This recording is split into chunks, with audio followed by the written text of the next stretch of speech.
to Just dap it. It's really good to see you. क्या वजह रही, ये नहीं कहूँगा मेरा कम बैक है और ऐसा कुछ है, क्या इसको इतना ज़्यादा प्रीपोन करना पड़ा फिल्म को, क्या क्या कहना चाहेंगे इस बारे में, और वक्त लगा? एक्चुअली ये पिक्चर लास्ट ईयर रिलीज़ होने वाली थी। पता नहीं ये इतना रिलीज़ को इतना टाइम क्यों लगा। मस्ट बी सम प्रोड्यूसर्स या makers thing, but finally release हो रही है 15 जुलाई को। और ये प्रीपोन इसलिए हुई क्योंकि ये मूवी लीक हो चुकी है। एंड इट्स क्वाइट अनफॉर्चुनेट कि बालाजी की दोनों पिक्चरें बैक टू बैक लीक हुई। पहली थी उनकी उड़ता पंजाब, अब है ग्रेट मस्त। Is very sad. एक्चुअली ऐसा होना नहीं चाहिए, but it's a successful franchise. I am sure कि लोग थिएटर में जाके देखना पसंद करेंगे। और एक कंप्यूटर पे देखना और लैपटॉप पे देखना डिफरेंट एक्सपीरियंस है। And it's a good movie. I am sure लोग इसे पसंद करेंगे, थिएटर में ही जाके देखेंगे। एंड इट्स वेरी सैड कि ऐसी चीज़ें हो रही हैं। Okay, I B continue the same question, जैसे आपने कहा कि इट्स वेरी सैड इस तरह की फिल्में लीक हो रही हैं, आपको लगता है कहीं ना कहीं कुछ साजिश जैसा कुछ हो रहा है कि खास किसी एक मेकर को टारगेट करा जा रहा है? अगर आप देखें the way you said Udta Punjab, then other Balaji film that is leaked. Actually ये है ना, आप मेकर्स को ये क्वेश्चन पूछिए, क्योंकि I think they will be the right people to answer.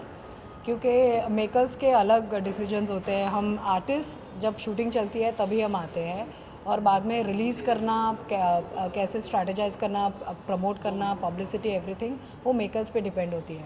और जब पिक्चर जब शूट करके ख़त्म होती है वो सेंसर में जाती है, वो सब।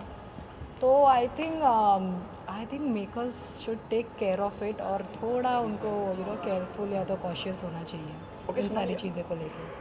फिल्म लीक हो जाने के बाद जब आप एक आइटम सॉन्ग करती हैं उसी फिल्म के लिए, तो कितनी जिम्मेदारी बढ़ जाती है कहीं ना कहीं? Do you agree with this कि मेकर्स भी सोचते हैं कि एक सोनाली रावत और एक वो भी आइटम सॉन्ग हो, वो भी तीन तीन अलग अलग अवतारों में, क्योंकि आफ्ताब अलग तरह से विजुलाइज कर रहे हैं आपको, रितेश अलग तरह से विजुलाइज कर रहे हैं आपको, एक एक बूस्ट देगा फिल्म को, एक हाई देगा फिल्म को। Do you agree with this?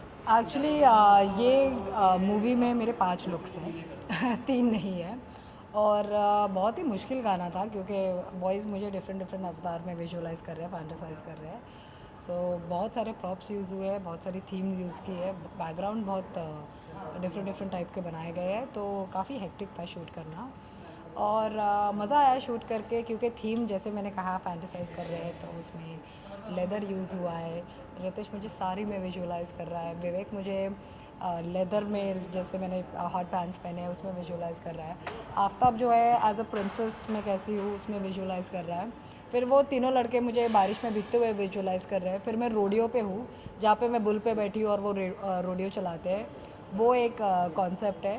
और तीनों लड़के मेरे ऊपर शैम्पेन स्प्लैश कर रहे हैं। How cool is that? So काफ़ी हेक्टिक था एक्चुअली शूटिंग करना, क्योंकि 4 दिन का रिहर्सल था और 4 दिन शूटिंग था। तो काफ़ी सारी चीज़ें थी जो हमने कवर अप करनी। ओके, किसी को रिझाना चाहे इंडस्ट्री में तो किसे रिझाना चाहेंगे? मैं किसी को रिझाना नहीं चाहूँगी। I think I am quite capable enough. I don't want to do all that. Okay, अगर मेरे में वो बात है तो वो खुद भी लोग समझ जाएंगे। ओके, आप बीच में आपने कंप्लेंट भी की थी इंस्टाग्राम को लेके, उसके बारे में कुछ कहना चाहेंगे? एक्चुअली जब मैं बिग बॉस से बाहर निकली थी, मेरे इतने फेक आईडीज़ बने थे, और उसमें मेरी काफ़ी चीज़ें, जैसे फैंस ने, जैसे मैं एक आईडी बनाती थी वही सेम आईडी पे 10 अकाउंट्स खुलते थे। तो actually it's good to have fans, but fans अगर सिर दर्द कर दिया हो जाए तो दैट इज़ अनडाउटली वो मूवी बनी थी फैन। तो so I think I would just like to say कि फैंस अभी वो they should stop doing all this. ये इम्पोस्टर चीज़ें करना बंद करना चाहिए।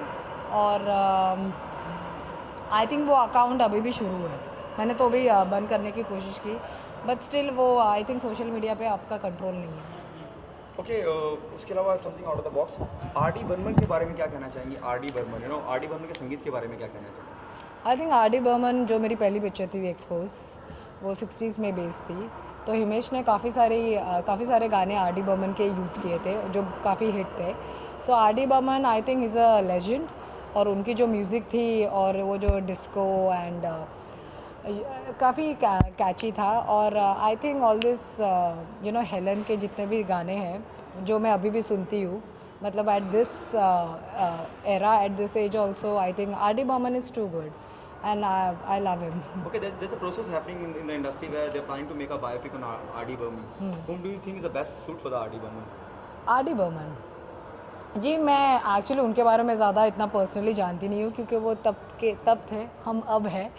सो मैंने सिर्फ गाने सुने हैं और मेरे मॉम को भी R.D. बर्मन के गाने बहुत पसंद है. तो आई थिंक R.D. बर्मन का कैरेक्टर आई थिंक रणबीर कर रहा है. जे न्यूज़ है, कौन कर रहा है At the moment, there's no information. ये? लेकिन ऐसी बायोपिक बन रही है Yeah, it is there in the process. They're late still- R.D. yeah, Burman. yes. I think सबसे बड़े फ़ैन तो हिमेश रेशमिया ही है. उनको करना चाहिए. क्योंकि मैंने खुद देखा है कि वो उनके गाने काफ़ी रिवैम्प करते हैं. तो हिमेश या तो फिर आई थिंक विद कोई म्यूज़िक से music. 2 days before, I had spoken to Irfan Khan. He said Amir Khan is the best choice for playing R.D. I think Aamir Khan ji क्या क्या करेंगे, कितना है अभी. I think let's give chances to other actors also. एक ही only the Khans and only the Kapoors, why not. I think खुद इरफान खान ही कर ले. आई थिंक वो भी अच्छी चॉइस है. Okay, the last question to you. Given a choice, किसके साथ काम करना चाहेंगे, रणबीर कपूर और Ranveer Singh? Or what's your project in the pipeline? I think मैंने दोनों के साथ काम कर लिया ऑलरेडी. मैंने As a solo. मैं दोनों के साथ काम करना पसंद करूँगी क्योंकि दोनों बहुत ही टैलेंटेड एक्टर्स हैं and they are wonderful people. और मैंने दोनों के साथ ऑलरेडी काम किया है. So I would like to work with both of them. I think both are young, both are talented, so why not. Thank you so much. I just Thank my channel you. ID. Hi, this is Sonali Raut. You're watching Houseful Action. Hi, this is Sonali Raut and you're watching Houseful Action. Thank you so much. Thank you so much. Yeah. हो वापस से कर. Yes. Bye. तुम्हारा